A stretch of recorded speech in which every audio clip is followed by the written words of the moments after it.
Starting from the 19th to the 25th of April, we are going to be observing Fashion Revolution Week. Fashion Revolution Week is when we come together as a global community to make the fashion industry better.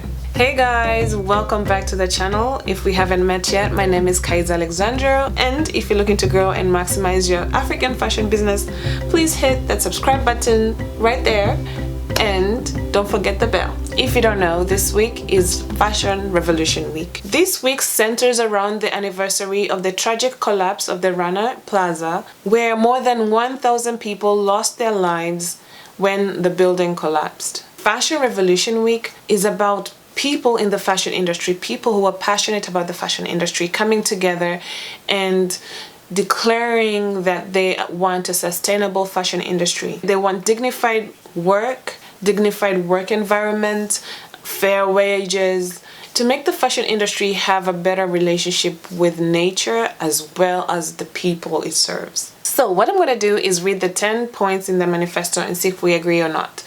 And if I can guess, I'm going to say that I think I'm going to be agreeing with a lot of these. Manifesto for a Fashion Revolution. We are Fashion Revolution. We are designers, producers, makers, workers, and consumers. We are academics, writers, business leaders, brands, retailers, trade unions, and policymakers. We are the industry and the public. We are world citizens. We are a movement and a community. We are you.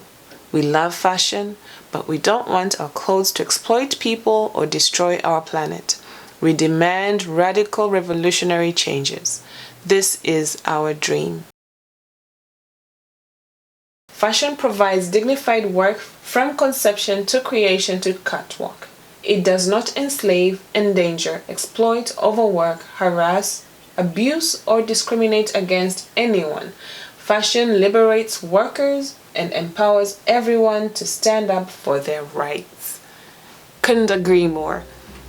We want a fashion industry that don't enslave people, especially these big companies that, they take work to developing countries and they pay very little to these workers. And then when the products come back to, their shores, they are marked up and they make so much profit. And it's not an equal trade. Yeah, so that first one I completely agree with. 2. Fashion provides fair and equal pay. It enriches the livelihood of everyone working across the industry from farm to shop floor. Fashion lifts people out of poverty, creates thriving societies, and fulfills aspiration. Also, 100% agree. I think, I'm gonna be agreeing with a lot of these. It's something that I've been a proponent for, and that's being able to make a living from fashion and not just seeing it as a side hustle or something that is a hustle in general. So fashion provides fair and equal pay. I agree 100%. First two, there go for me. Number 3, fashion gives people a voice, making it possible to speak up without fear, join together in unity without repression, and negotiate for better conditions at work and across communities. Also agree. This is just, it sounds like it's just being basically a good person. A decent human being would want this for everybody, not just people in a particular industry. Everyone should be able to earn fair wages. Everybody should not, supposed to be exposed to slave labor when you're trying to make a living. So this is just telling us, hey, fashion industry, you need to be decent people, which is not much to ask. You'd think.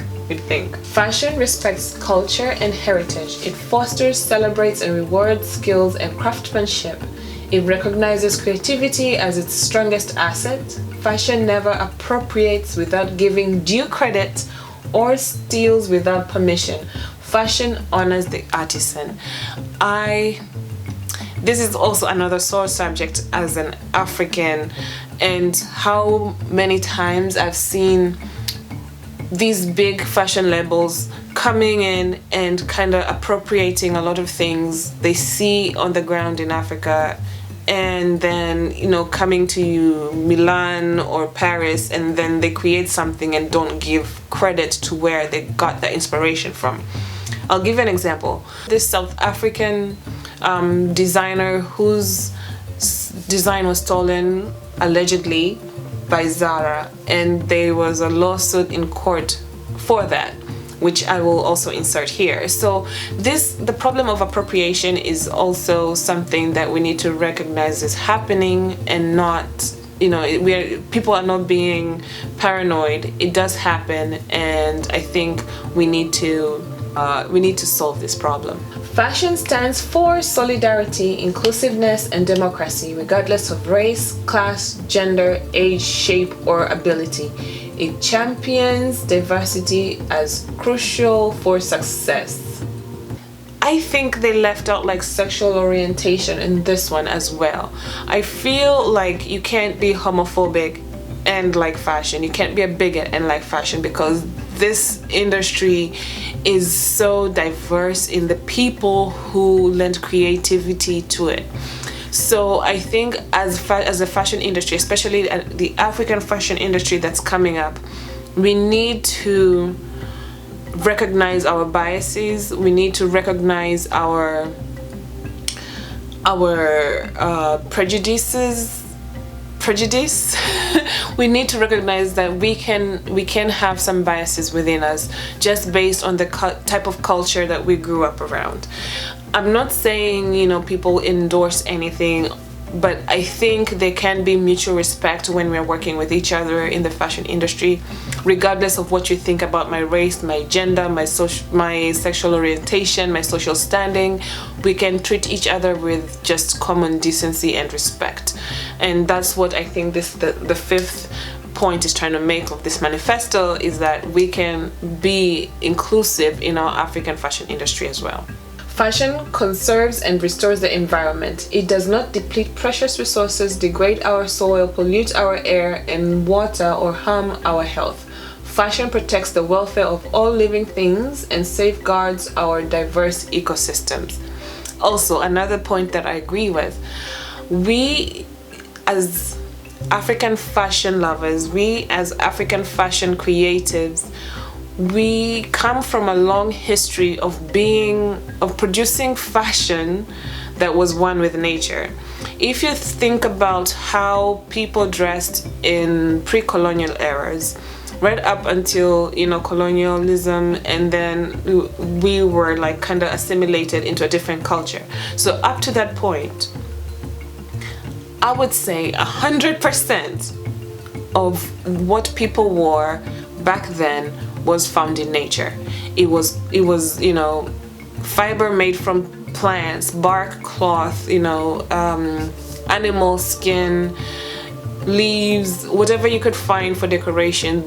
Beads were made out of bones from animals. So like people used whatever they could find within the environment to make their clothing. So back then, we as Africans, I think we have this in our DNA, having fashion that is one with nature, that does not harm nature. So as proponents of African fashion, I think this should just come as second nature. Maybe, I mean, we've been disconnected for a while, so maybe not second nature, but it should come to us a little bit naturally to be able to marry our environment within our fashion creativity. And also, we should want to preserve our environment while we are creating fashion, or while we are creating African fashion. I also think we should look into how we can reduce fashion waste and make sure that our fashion supply and value chains are also sustainable. Number 7, fashion never unnecessarily destroys or discards, but mindfully redesigns and recuperates in a circular way. Fashion is repaired, reused, recycled, and upcycled. Our wardrobes and landfills do not overflow with clothes that are coveted but not cherished, bought but not kept. We don't want our wardrobes and landfills to be filled with clothes that were bought and not kept, and clothes that were not cherished but just coveted. You want something for now, and then you just don't care about it, you discard it. it discard, and then it gets to Kenya, it gets to Uganda, wherever it goes, and it's, you know, it gets a new life. But the effect of that is just the depletion of the local fashion industry. The local fabric, textile, and fashion apparel industry gets destroyed because these cheaper clothing become highly sought after because it's cheaper. People want their money to go further, so they're going to go for the cheaper thing, and not realizing that that is going to destroy the local industry. There's a video that I'm going to react to. You can check it out here. I will add the link somewhere here after I upload it. But this video is about a town in Italy, if I'm not wrong, that recycle the fibers of clothes. So they will take the clothes in and break it down and get new fiber from them, which was really cool. So I think you guys will enjoy it too. So look out for that video. Number 8, fashion is transparent and accountable. Fashion embraces clarity and does not hide behind complexity nor rely upon trade secrets to derive value. Anyone, anywhere can find out how, where, by whom, and under what conditions their clothing is made. I love this one because then we hold everyone accountable within that line. So if I know where my clothing is made and who made it, I can make sure whatever I buy, it reflects my moral compass. You know, so I can make sure that if this shirt I'm wearing was made by slave labor, or, you know, in really poor working conditions, sweatshops, whatever, I can decide not to buy that and buy something that is made from, you know, sustainable sources and equal trade partnerships. Yeah, so I like this point where, you know, there's no curtain between producer and consumer. We know who's producing and how they produced it, and whether or not we can decide whether or not we want to spend our money there. Number 9, fashion measures success by more than just sales and profit. Fashion conserves and restores the environment and values people over growth and profit. Yeah, and if we value people, then automatically we are going to want to pay them equal or fair wages. We are going to want to create working environments that are not detrimental to their mental or physical health. So this, I think all these points are also interconnected. One goes in with another, and it just means, like I said before, we are decent human beings who want people who are producing clothing for us, who are producing apparel for us, to be in good working conditions, to earn fair wages, to have dignity in their work, and to be proud of what and where they're working. So yeah, number 9, also I agree. I think, like I said, I'm going to agree with each and every one of these points of this manifesto. Number 10, fashion lives to express, delight, reflect, protest, comfort, commiserate, and share. Fashion never subjugates, denigrates, degrades, marginalizes, or compromises. Fashion celebrates life. Also, highly agree. Fashion just makes life joyful. What you wear can affect your mood, it can affect your outlook. You know, sometimes, you know, there's this saying, when you feel good, when you look good, or you look good and then you feel good. So I think that this goes in hand. It's a celebration of life. You express what you're feeling based on what you're wearing. Many times I'll kind of like, depending on the colors I'm wearing or what kind of dress I'm wearing or pants, whatever, it can affect my mood. So I completely agree with it, and it shows also the creativity side of what fashion represents. So the others, you know, they're more like, you know, we're going to be we want sustainability, we want equitability, and this is like fashion is fun. For number 10, fashion is fun. So yeah, I agree with this manifesto, and I think it's important to have this conversation, the fashion revolution conversation, in also the African setting, because as they mentioned earlier, we need to think about our environment and how we can work in conjunction with the environment and in conservation of the environment. And I think that is something that we as Africans, we want to take up and continue with. Don't forget to give this video a thumbs up and help us grow by subscribing to our channel. Until next time, thank you for joining and see ya.